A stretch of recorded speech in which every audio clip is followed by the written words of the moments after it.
je suis Elisabeth Greffi et j'ai confondé ce centre il y a à peu près 7 ans, qui est à la fois un centre d'hypnothérapie et puis en parallèle, on forme également les personnes pour l'hypnose thérapeutique.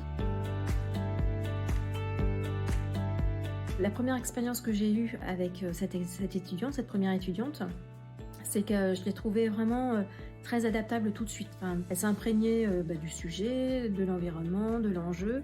Ensuite, avec Anna, quand on a eu un deuxième projet, du coup, j'ai recontacté le CFA. Et puis, effectivement, avec Anna, je rencontre la même adaptabilité. Hein.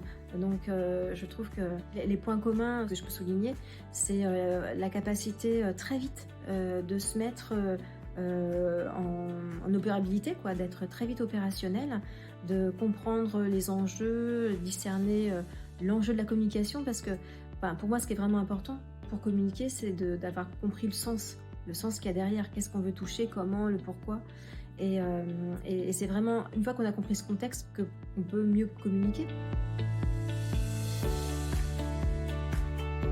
Beaucoup d'animations de réseaux sociaux, l'animation sur notre site internet.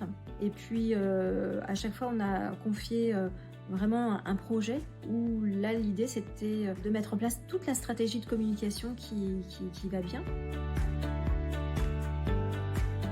Eh bien, on travaille là sur des sujets. On est en train de faire le point sur différents sujets. Parce que l'idée aussi d'avoir une alternance, c'est... on a envie qu'à chaque fois, il y ait vraiment un projet, qu'il n'y ait pas juste la communication de fond, mais qu'il y ait aussi un projet qui leur fasse découvrir un projet de A à Z, hein, du démarrage jusqu'au lancement, jusqu'à l'après-lancement, pour avoir vraiment toutes les étapes.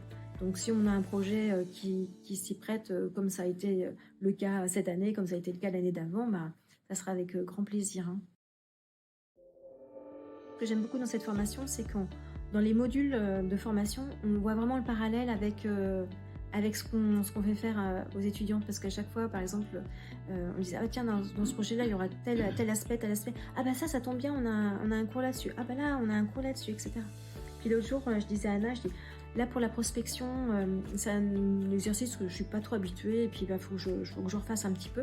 Et je disais faut que je me remette un peu au clair là pour la prospection. Ça tombe bien, justement, on a un cours de prospection, et donc super. Quand tu reviens, on se fait une séquence.